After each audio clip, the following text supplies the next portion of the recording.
October 27th, 2024 started off like any normal day in Oklahoma City, but what happened that day would leave an entire community shaken, especially those who saw the video and couldn't believe how far things went over something so small. A man named Vu, a Vietnamese American, was just driving through the city when he made what was later called an illegal U-turn, and that's where it all began. The way that your vehicle was located, I'll have to write you a ticket for improper U-turn. Whenever you complete a U-turn... I didn't U-turn. Hold on. Whenever you complete a U-turn, you're supposed to be as far to that corner as possible, okay? Now, Vu didn't speak perfect English. Like many first-generation immigrants, he had limited English skills, and when Officer Gibson pulled him over and tried to explain the violation, Vu denied it, claiming another car had actually hit him and that he wasn't doing anything wrong. At this point, it was still calm, just another traffic stop. But what happened next was something no one expected. Are required to go as far away between... You're not supposed to be between any cars. You're supposed to be against that curb line, okay? I need you to sign with your finger. It's not an admission of guilt. You're just signing saying you'll take care of the citation for a ticket. You're promising saying that you'll take care of it at a later date, whether that be in court or if you take care of it outside of court. I don't know what you're talking about. So I'm writing and issuing you a citation for improper U-turn. Yes, sir. She's hitting me and I got the citation. I'm not writing a ticket for her hitting you, okay? No, she hitting me. You see the... I am not writing a ticket. You see the evidence? No. Okay. I don't think that you're understanding what I'm saying here, okay? I understand. I told you. The car in front of her can help to the and she didn't turn. Whenever you make a U-turn, I didn't make a U-turn.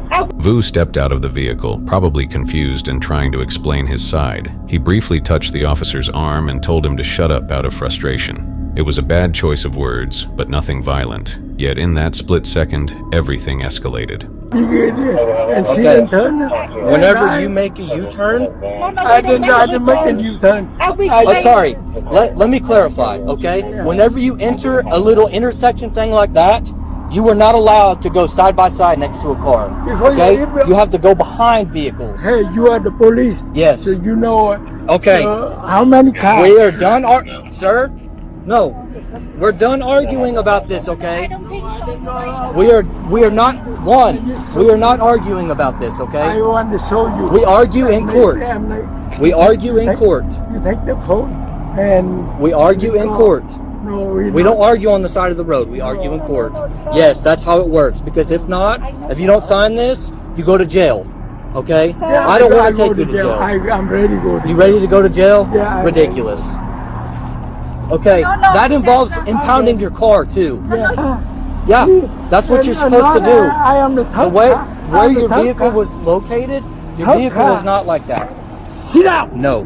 You sit down. Get on the ground. No. See, sir. No. Call an ambulance. Anh nói anh lại. I need the ambulance. Yeah, I'm gonna call an ambulance. Look at his face. 112 Hafner, roll me fire and incident of supervisor.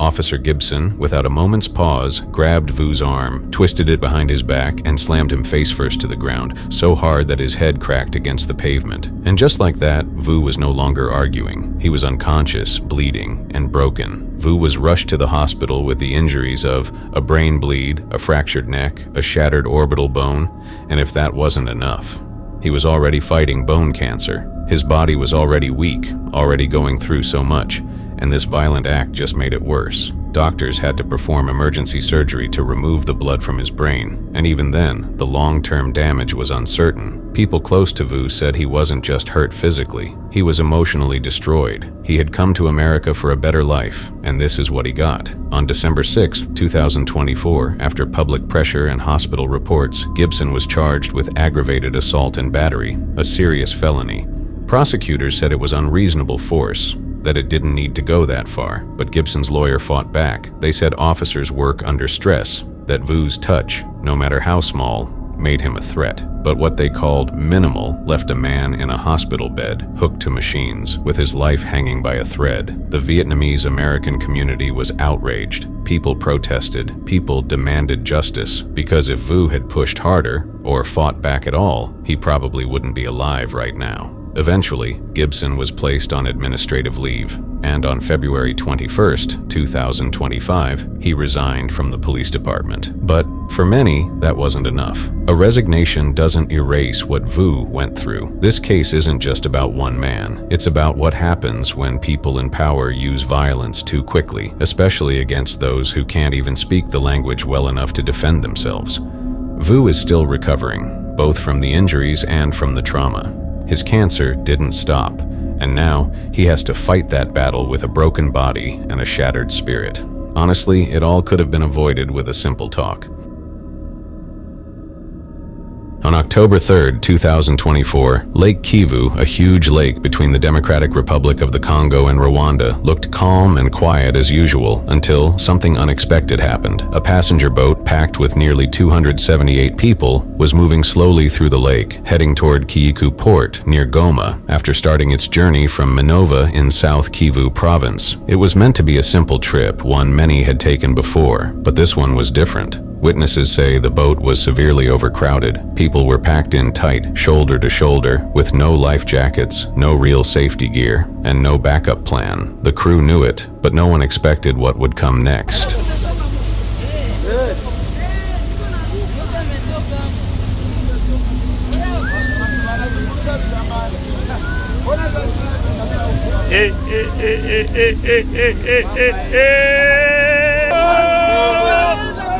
Merdi namaliza watu Mungu we, watu wa mingi we.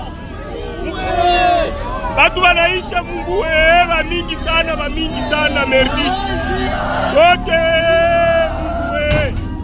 As the boat approached the dock, a sudden storm rolled in. The waves slammed into the sides of the boat, and before anyone could react, the boat tipped, rocked hard, and then completely capsized, throwing hundreds of people into the dark, deep waters of Lake Kivu. People screamed, reaching for anything that would float. Some tried to swim toward the port, others clung to the overturned vessel, and many, trapped below deck or pulled under by the weight of others, never had a chance. Rescue teams arrived as fast as they could, but it wasn't fast enough. They pulled at least 50 bodies from the water and rushed 10 survivors to Kaishero Hospital. The official death toll was listed at 78, but those on the ground said it could be much higher, with dozens still missing beneath the surface. What makes it worse is that this could have been prevented. There were no life jackets, no proper count of passengers, and absolutely no enforcement of safety rules, even though this exact same lake has seen tragedy after tragedy. People in eastern Congo often turn to boats like these because the roads are too dangerous. War, militias, and landmines make land travel impossible, so they risk the water instead. But that doesn't make this okay. My husband had gone on a trip and told me that he was coming back today. He had called me asking me to pray for him. He said the boat was capsizing and that there was a lot of water inside. I arrived here and they told me he's dead because I don't see him among those who were saved. 278 people on one boat, no life vests, a storm, and no one stopping it before it was too late. Honestly, these kinds of accidents keep happening, and nothing ever seems to change. And what hurts the most is that, like so many others before it, this nightmare will probably be forgotten in a few months. The lives lost will become just another number, and the cycle might continue until someone decides to finally put safety over speed.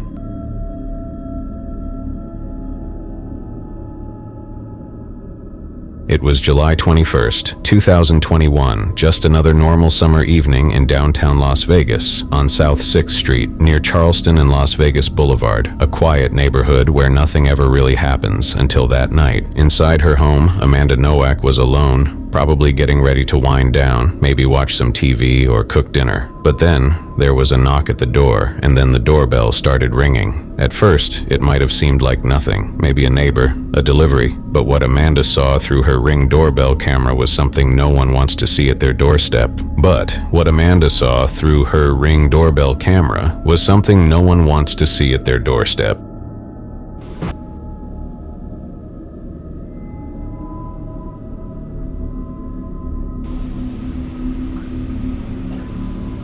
Are you sure? I just rang your doorbell because I have a couple questions for you.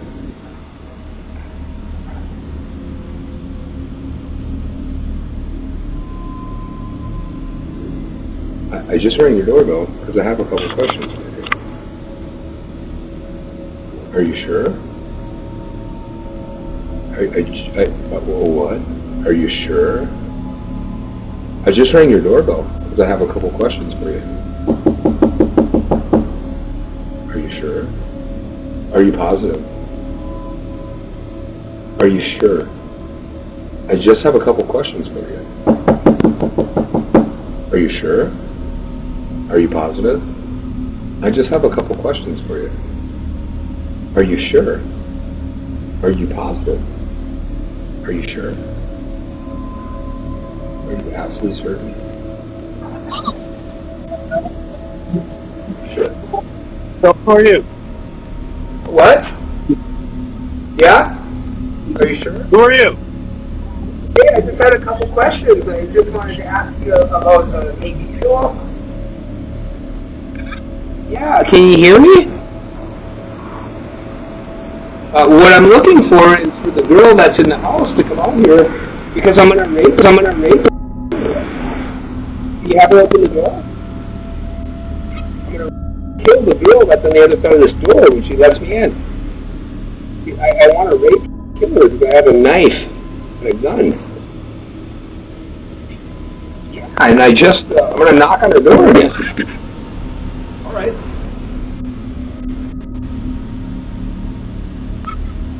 Are you sure? I have no idea. What?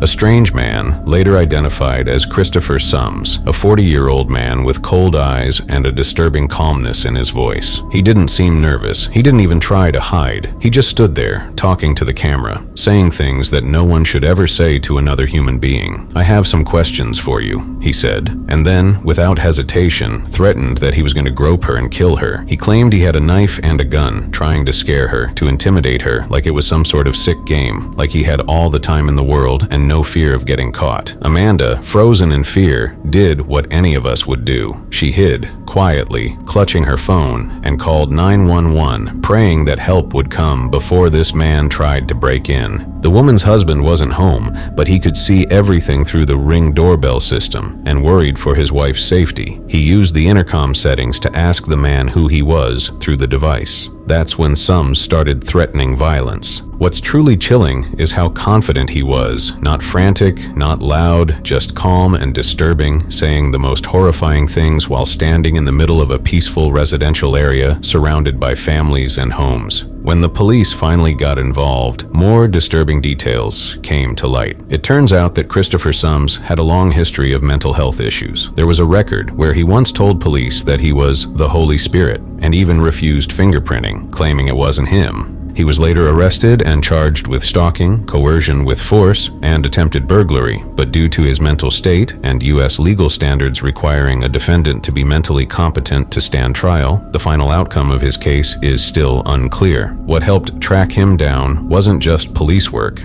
It was the social media. After the Ring footage went viral online, one of the locals recognized him and reported him. leading to his arrest. Amanda later thanked her community for their support and fast action, saying how dangerous the man was and how grateful she was that things didn't turn out worse. Honestly, when you see something like this, a man casually threatening to kill someone at their front door with such disturbing ease, you start to realize how fragile safety can really be and how fast a normal evening can turn into a nightmare.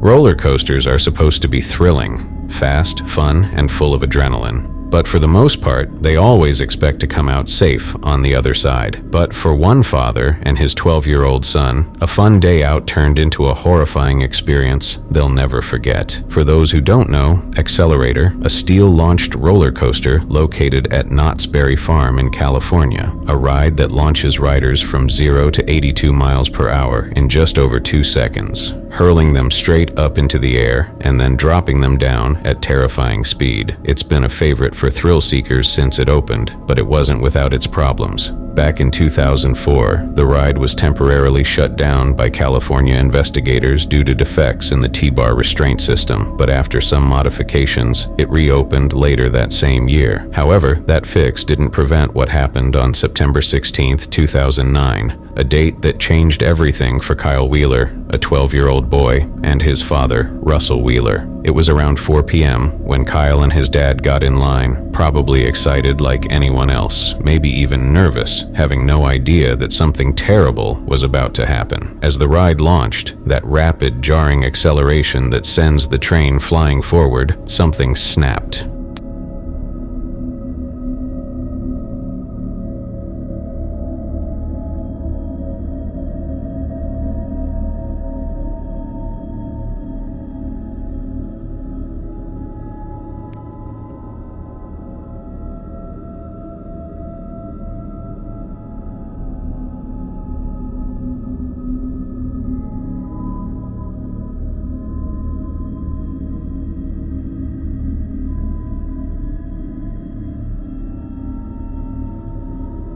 The launch cable, the very system used to propel the train, snapped mid-launch, and with it came a storm of metal debris flying through the air at terrifying speed, hitting both Kyle and his father as they sat completely helpless in their seats. Kyle was struck in the leg, suffering a severe laceration, a deep and traumatic cut, one that damaged muscle tissue, requiring not just stitches but multiple surgeries and physical therapy to even begin to recover. His father, Russell, ended up with neck and back injuries, the kind that leave lasting pain and remind you every day of what happened. They were both rushed to a nearby hospital, with Kyle facing a long road to recovery. While Russell was treated and released, his son's injuries were far more serious, not just physically, but emotionally too, because something like that doesn't just leave scars on your body, it leaves them on your mind. And here's where things get even more frustrating. The cable that snapped, the one that injured both of them, had been last changed in December 2008.